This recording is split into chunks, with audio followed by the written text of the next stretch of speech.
In this video, we're going to be talking about why men get addicted to escorts and happy ending massage parlors.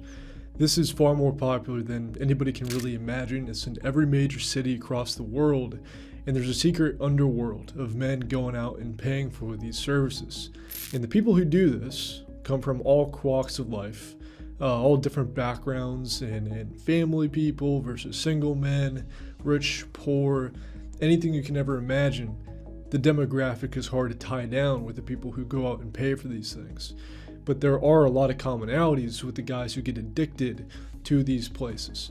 Their stories might look a little bit different, but the reason why they stay stuck or continuing to go and act out against their own will is very, very similar. So in this video, we'll be talking about that, why men get addicted to escorts and parlors, and actually how to break free from this, especially if you're a guy that knows this is below him.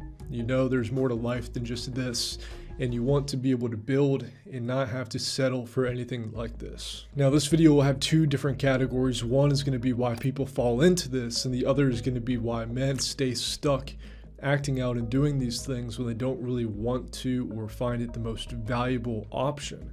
So the first point of why men fall into this can come from many different reasons, but there's usually a trigger. Right, there's usually pains or problems in the man's life that he wants to be able to escape through acting out. There's almost always a history of sexual addiction or porn addiction in the past, and they've already trained themselves to escape pain or problems in their life through a sexual outlet. Now, a lot of people, they don't really recognize this when they fall into the behavior of going out and paying for these services. They don't really make the connection that they either have an addiction or it's a problem. They just feel like, oh, I want to go and do this, or I'm having these urges and these desires to go and act out. And the reason why it's so attractive is because they're gonna have like a real hit, right? There's gonna be a real sense of pleasure or escape in the experience. And through the buildup and the anticipation of the event, they are going to be feeling something that they haven't felt in a long time. You know, maybe back in the day, pornography or masturbation could have done the same thing. It could have given them this huge hit, this huge reward or escape, but now it had to be, intensified into something along these lines to go and pay for a sexual service one way or another. Now, there's also usually kind of a catalyst, right? There can usually be a big pain or a big problem that sparks them to go down this path, or a pain or a problem, more oftentimes, that hasn't been addressed for many years. So a reason guys might go out and pay for these services is because they have pains in terms of relationships that they're in, or relationship history, or they just feel like they're bad with women. And these problems might not be looked at as problems. They might be rationalized or accepted. A lot of guys who get into this, maybe not the people who want to stop doing these things and have an addiction, but a lot of the reasons why men fall into this is due to a pain within a relationship. They might just say, oh, women are bad, or women are this, women are that, and they allow these experiences to dictate how they see themselves or see relationships or see women, and it almost makes acting out the only solution for them. Or if they've been in a breakup, they start to believe that, man, I'm not really enough, or, I'm not good with women, and they might just accept that, and they don't address that pain because it's hard to think about. They don't rather not want to, face that belief or face that pain in their life, so they don't fix those underlying issues with their beliefs and their values, and it eventually leads them down a path where they just need to escape. So a lot of the times there's pains or problems in the man's life that leads them to go and act out, but even more often than not, there's a lot of unaddressed issues beneath the surface that they don't even realize or even view as problems that are secretly dictating their behavior. But the addict, or the guy that's actually going to these places, all they see is the urge. All they feel is the urge. They don't really know why they're getting it or not. And they might even believe that these are just my desires. This is what I actually want. Or, maybe if they've tried to stop in the past, they might say, like, what is wrong with me? Why do I want to go do something self-destructive? I don't really want to go and do this. Why do I keep acting out and doing it? So a lot of these guys have these internal issues that they cannot see or don't want to address or have rationalized one way or another. But that is the secret underlying issues that's dictating their behavior. Now, more times than not, there's a lot of guys that go through this process, they go and act out, and they quickly realize that they don't deserve this. They deserve more than just going out and paying for these services. Or they view that it can be risky, or they can view that it is potentially dangerous and harmful. They see the effects that it has on their self-esteem. And, it leads them to see like, whoa, this is probably not a good thing that I should be doing. It might feel good in the moment here and there in the build-up phase, but this is detrimental. And they might make promises to themselves to stop and not go and act out, but yet they find themselves doing it regardless. And this is where people start to stay stuck. And we'll go over a couple ways to deal with this in this video, but I want to first describe the process that people fall into that keeps them trapped no matter what they do. It doesn't matter if they go to therapy, it doesn't matter if they do SAA, it doesn't matter whose help they get. If they don't address what I'm about to share with you, it's going to feel like they're trying to force change, but they're not going to get results. And the backslide from that, the feeling of failure from that is the thing that makes them go deeper down the rabbit hole, and it makes it feel even harder to quit.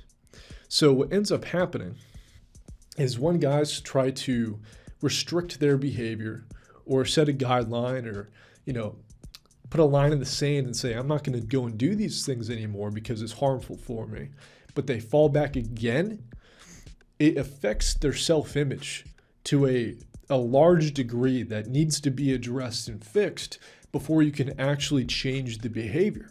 Because if you're doing something that you see as self-destructive or below you, or something that you don't even deserve in your own life, and you continuously seek out self-destructive behaviors, you have to start to associate yourself differently, right? So you have this one conception of yourself, which I like to call the true self, which you see yourself as a person with potential in every realm of your life, career or business or relationships.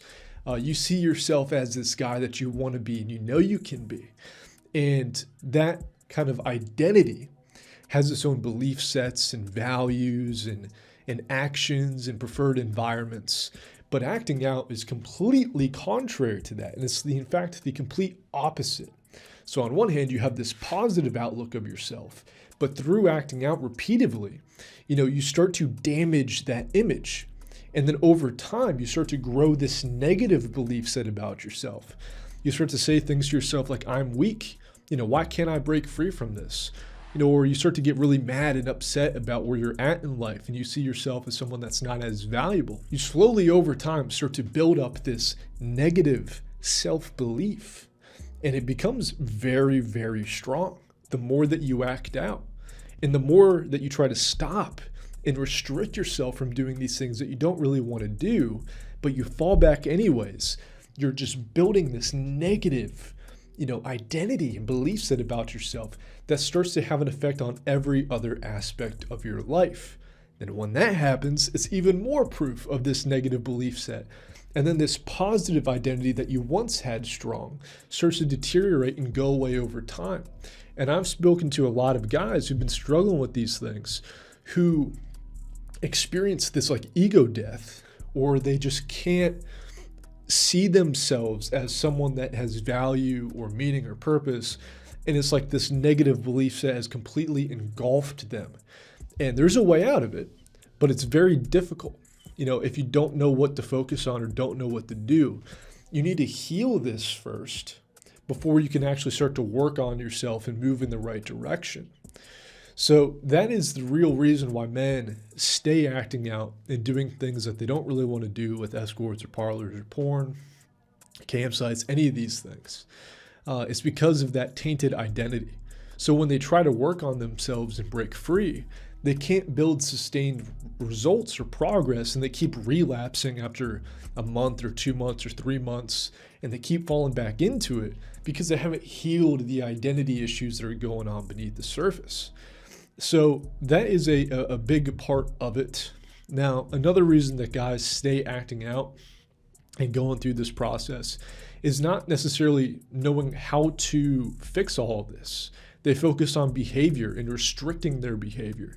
And it will work for a period of time, right? Maybe you stay clean on paper for 3 months and you don't go and see an escort or don't go to a parlor. But within those 3 months of staying clean, you've repeatedly gone on websites.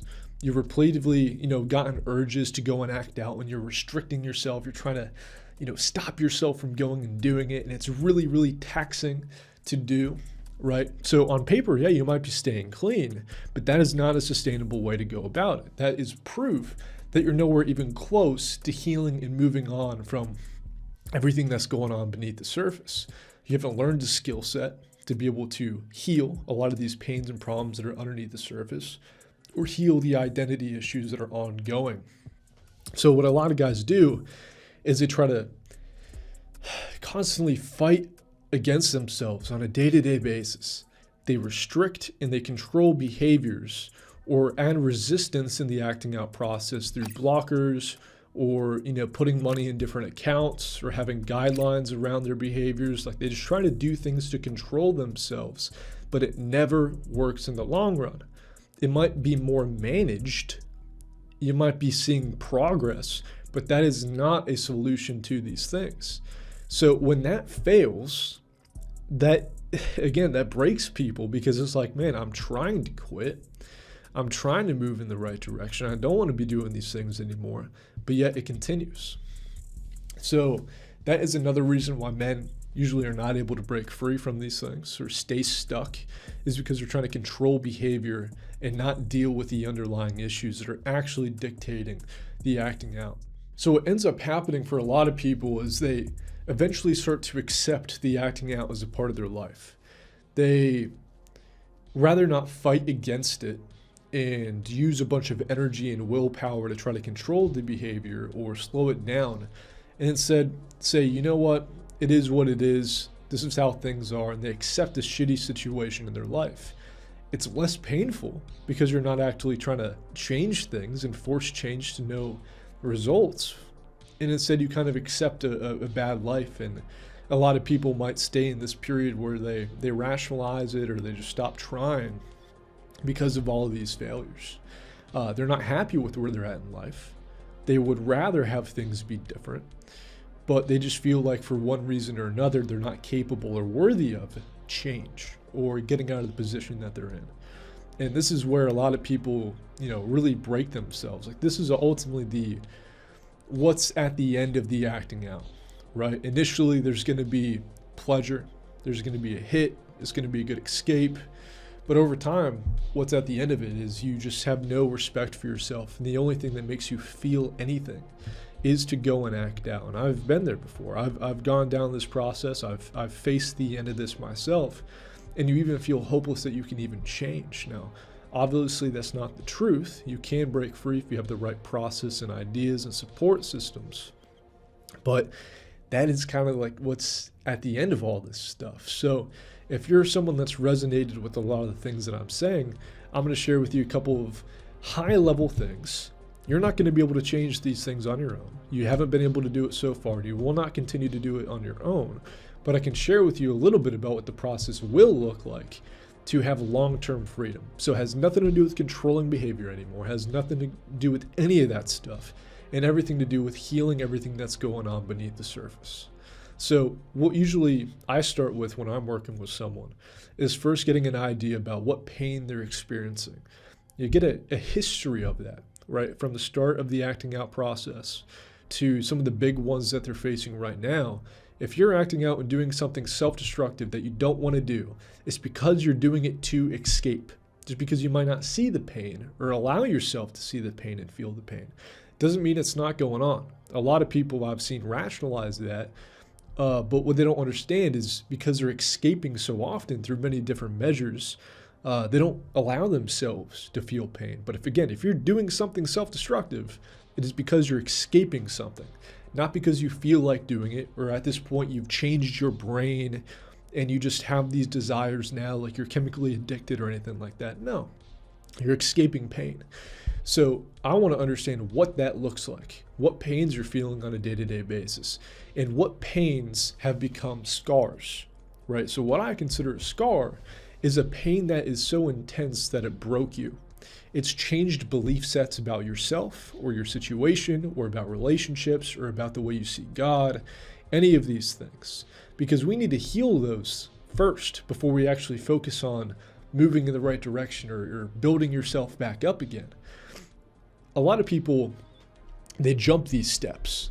They try not to focus on the pain part. They just try to focus on improving their lives. But that's not going to give you anything in the long run. You're going to continue escaping with something else, whether it's drinking, smoking, scrolling, whatever.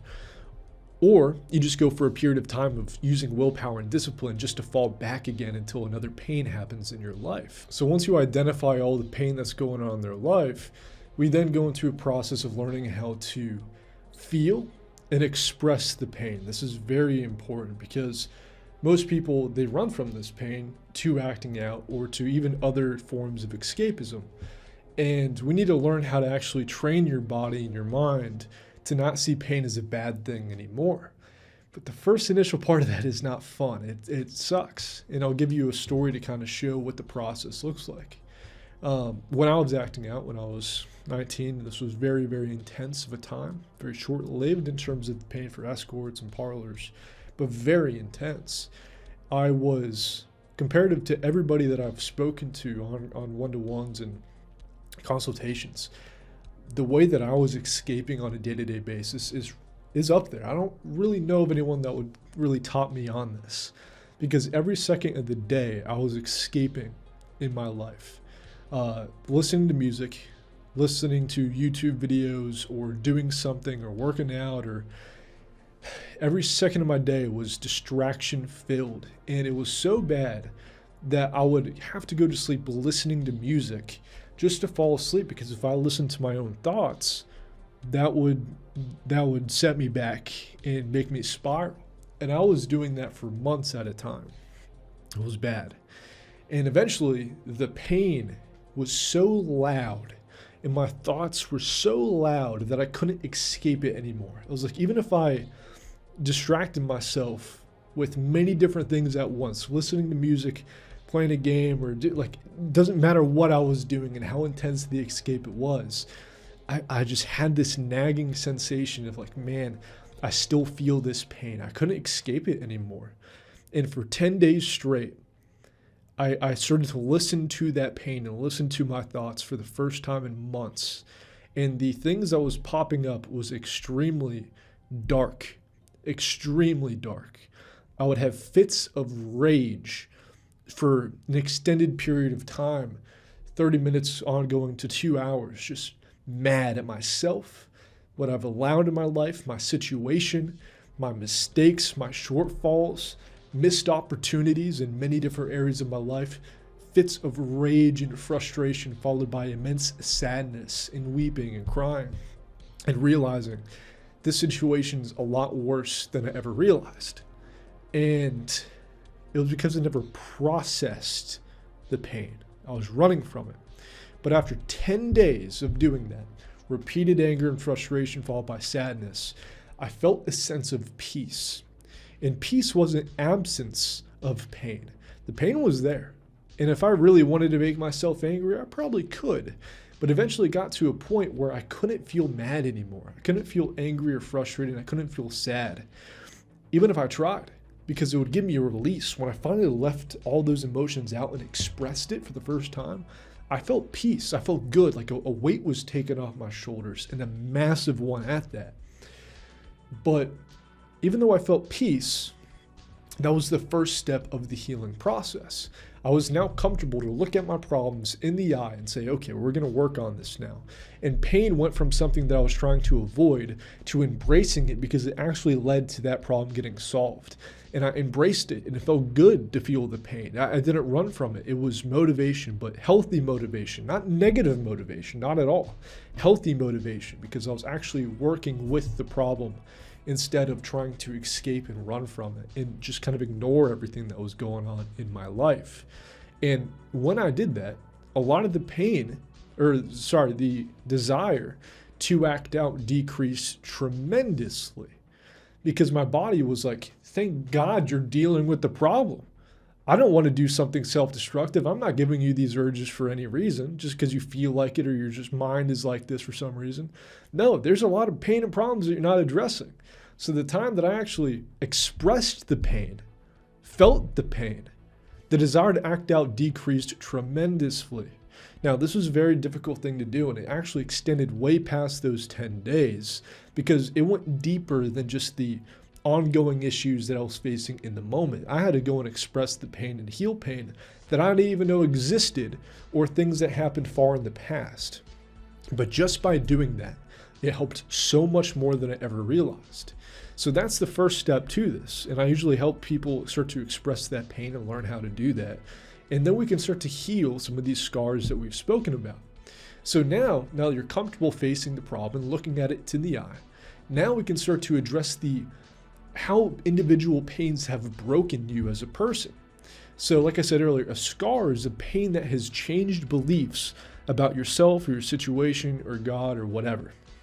Now we can actually heal that because you've expressed the pain. And we can go and look at all of these corrupted beliefs that your false self has that's been developing in your life due to the acting out behaviors, and slowly start to change that and get rid of the stuff that shouldn't be there. And that's when you start to have an identity flip. You go from associating yourself as someone that's weak with all these negative beliefs about yourself and your situation to actually feeling capable and ready and worthy to have the success that you want in your life. And it also gets rid of all of the resistance. If someone were to be acting out because they had broken relationships in the past and they were to get advice, just go get a relationship, they would never be able to do that because they have a belief that they're not worthy or ready based off of their results or their past. But once you heal those beliefs and truly heal those beliefs, there's no longer resistance. So you go after the things that you want in your life with nothing holding you back. But people skip that part. People skip the internal work to try to focus on change, and then it feels forced. They try to grind and try to fix their situation, but it's like they're going against the tides because they're not actually working with their body. They have to heal these internal issues. Like they're in a ball and chain that they're dragging every step, even though they're going in the right direction, because they haven't healed the things that are ongoing internally. So we go from a process of feeling pain and expressing pain and teaching your body to do that, to then feeling peace, to then working on the belief sets that have been changed due to things in your life. And some common examples of that is not feeling worthy or ready for things that they want in their life, and even trying to heal this sense of distrust in their own leadership in their lives. A lot of the guys that I've spoken to have been acting out for years at a time. They feel like distrustful in themselves. They don't really feel like they can get the results that they want in life because of all the setbacks upon setbacks upon setbacks after they've had within their own recovery process, because they made promises with themselves that they didn't keep, or they tried to work on things but they failed. And that doesn't even need to be in the recovery side of things. That can be in any realm of their life. So there's a lot of stuff like that we need to be able to take a look at and heal. And you're not only just eliminating the need to go and escape and do something self-destructive like acting out, but you're also preparing yourself for the better life that you want in the future without needing all the resistance that would be there if you didn't do this internal work.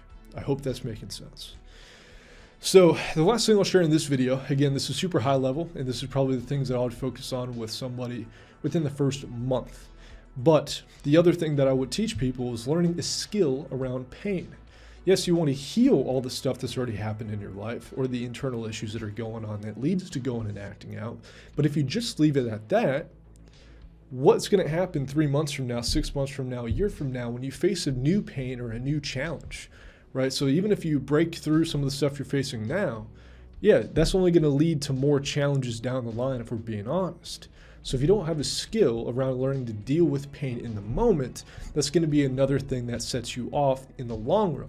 Right, so that's another trip up that people have where they don't have that skill, where they haven't done the internal work and being okay with dealing with pain or actually enjoy feeling pain. And that's something that they eventually escape down the line when they have an intense pain that just is too much to handle. Now, where I'm at right now within my own life through the recovery process and through working on myself is I love pain. I really do. I enjoy it. I embrace it. I see it as an inherent good. If you were to ask me that when I was acting out, I would say pain feels bad, so I don't want to face it. Right? So there's a complete different shift in the way that I interact with it. And it's based off of what I anticipate. Right now, when I feel pain, I anticipate growth. I anticipate results that are going to be better for me in the long run. I'm focused on the positive, but in the past, I'd be focused on the negative. It feels bad right now. Or, you have this, distrust that it's going to lead to anything good. So then you start to say, you know what? If this pain is here right now, there's nothing, really there for me on the other side of this. Yeah, why not go and escape? Unfortunately, my mic died, so this is going to be the camera audio, but I'm going to wrap this video up either way. So the things that we talked about in this video is why people will get addicted to escorts and parlors and why they stay stuck in the issues that it has internally. And this might be the first time that you've actually realized how deep this actually goes outside of trying to control behavior, like what the underlying causes are, how to really go about that, and what that looks like, along with how this has broken you internally and how that needs to be healed in terms of your own identity. So this is just a high level concept. Again, this is not in the weeds, and this has not been applied to your own situation. So even with this head knowledge, it's not enough for you to go and make profound changes. You might, it is possible, but it's not going to be easy. It's not going to be straightforward, and it makes it so much easier. And you actually have more guaranteed results if you get help on this. And you can go to somewhere else. You can go to therapy and heal some of these ongoing issues, but they're not going to give you everything, nor will they not necessarily understand your situation. I've been in your shoes. I know what it feels like to be in this process, stuck in this process, feeling hopeless, going through this process, and I know how to break free. So if you want help on this, what I would highly recommend for at the very least you do, if this is an issue in your life, at the very least you owe it to yourself to go down below and book a call with myself. I'm not going to be hard selling you on anything to try to get you to, like, no, it's going to be a consultation to go over your situation, to understand what's going on. I've been doing this for 3+ years now. I understand why people are in this, and I'm going to be able to give you feedback on that call within 5 minutes, probably even before that. I've seen everything at this point. So on that call, we'll go over your situation, why you're struggling with this. I'm going to give you some feedback, like I said, throughout the call. But mainly, I'm just going to be gathering information to then give you a presentation on why you're stuck with this, what's going on, and what the process to break free will be for you. Right? If you want help on that, you want my help on that, I'll show you how I can do that. I'll show you how I can work with you and what that relationship can look like, and we can find a way to make it work. Again, this is just something that I want to give to you. It's just an offer. You owe it to yourself. There's no pressure on that call. Just want to give you some information. If you want help on it, you can take me up on that. We'll find something that works. But again, you owe it to yourself just to do something on it. But I at least highly encourage you to get some help. Me or someone else. You will not do this alone. You will not do this based off of your own processes. Even if you have the directions to do it, it's hard enough, right? You need people in your corner on this, and it alleviates so much of the effort involved in this process. So if you're struggling, I hope you got something out of this video. I'll be posting more just like this, hopefully like the kind of the new setup here as we move forward. And I'm just going to start to free ball and give information out of this channel. I'm no longer going to be scripting things. I'm just going to be giving you information based off of how I see it moving forward. So I hope you like this style of video, and we'll speak soon.